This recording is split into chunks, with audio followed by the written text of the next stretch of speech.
Hello everybody, hope everybody's doing well. Today we're at the Royal Alberta Museum in Edmonton.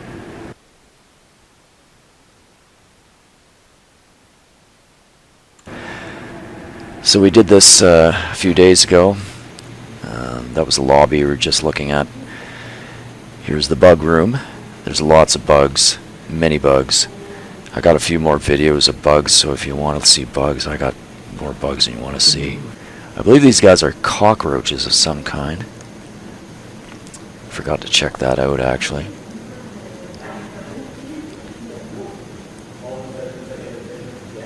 All I know is that they're very large bugs. And then these guys are, we'll just call them pretty yellow beetles, because I'm not sure what they are either.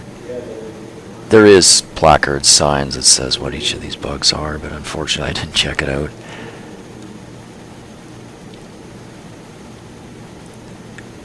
There's also a cute couple cool aquarium shots too that I'm going to add to later videos that are showing jellyfish and other fish and stuff like that.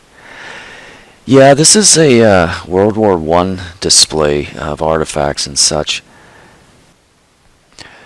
Not sure if these are prints or real. They seem like they're in pretty good shape, so I'm kind of thinking they may not be the real thing. These look authentic though, of course. Not really an expert on guns, but I assume one or two of those is Lee Enfield.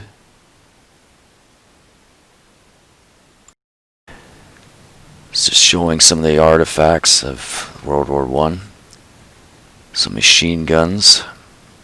This was actually one of the reasons why it went into the trenches, because these machine guns were fairly new and new to warfare, and the commanders just didn't really know how to deal with it, so the first thing they did was dig in.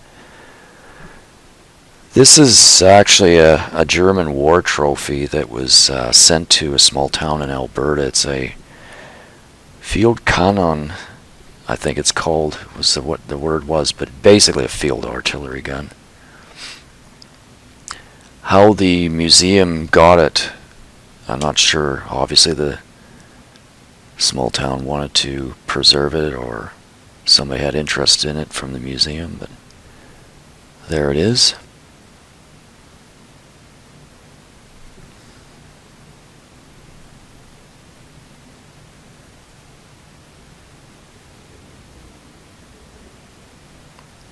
Not sure about the camouflage.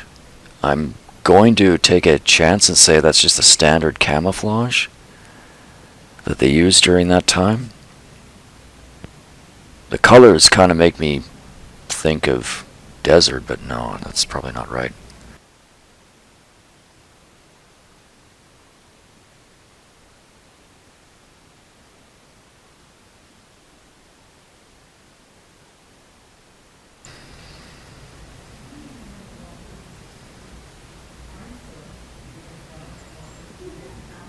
So yeah, as most people are aware, First Nations people were here first, and then the Europeans start coming over. One of the first contacts, I guess, was the Hudson Bay or Northwest Fur Trading Companies. Back in Manitoba, we call that a Red River cart.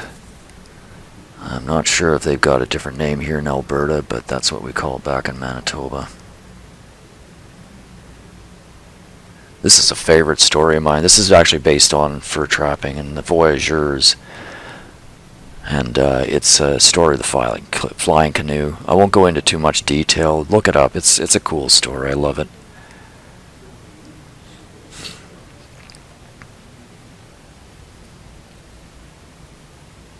Hudson Bay fur trading artifacts.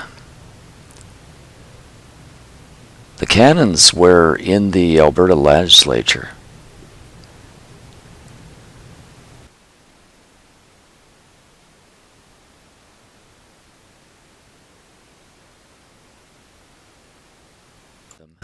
And then I found them here, so I guess they donated to the to the museum here. I should mention too, this is actually a new building for the Royal Alberta Museum. They just opened this new museum a couple years ago. So a few of these artifacts are new. And I guess the legislature must have donated this for the new museum. That, I believe, is a Curtis Jenny. And as you'll see in a few minutes, I love airplanes, so we're going to take a few shots of it. I love old aircraft, especially these old biplane types.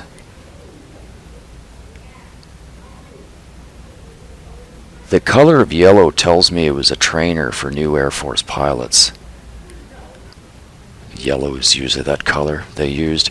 So this would have been a plane that was here in Canada. I don't think it ever got out to the front in World War I.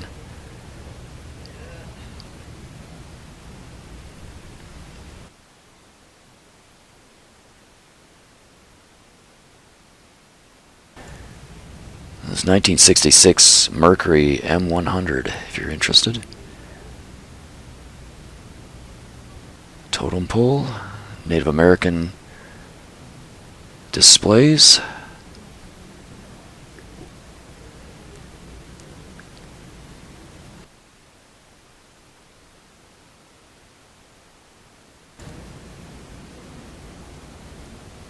There's a lot of stuff in here. This is the second time I've actually been to the museum, and I still see stuff in here that I haven't seen before. It's all the Native American groups in Alberta, so you got the Cree and Blackfoot and Métis and all the different people.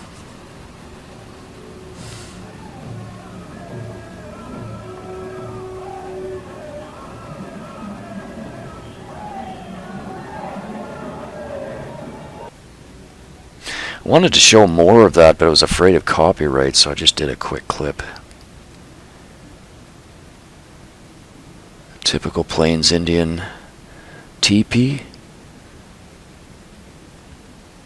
Not sure about the style inside, whether that's a Blackfoot or a Cree, or I know those are Hudson Bay blankets, so we're dealing with, I guess, after the fur trade started. 1927 John Deere Model D, I believe.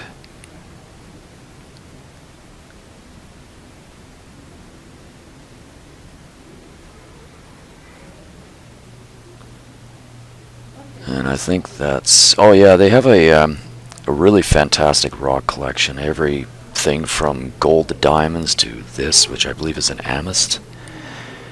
Everything, copper, you name it. A fairly good prehistoric selection here, much better than the old museum. Mastodons and mammoths, as well as other, I believe, Ice Age, Eocene fauna.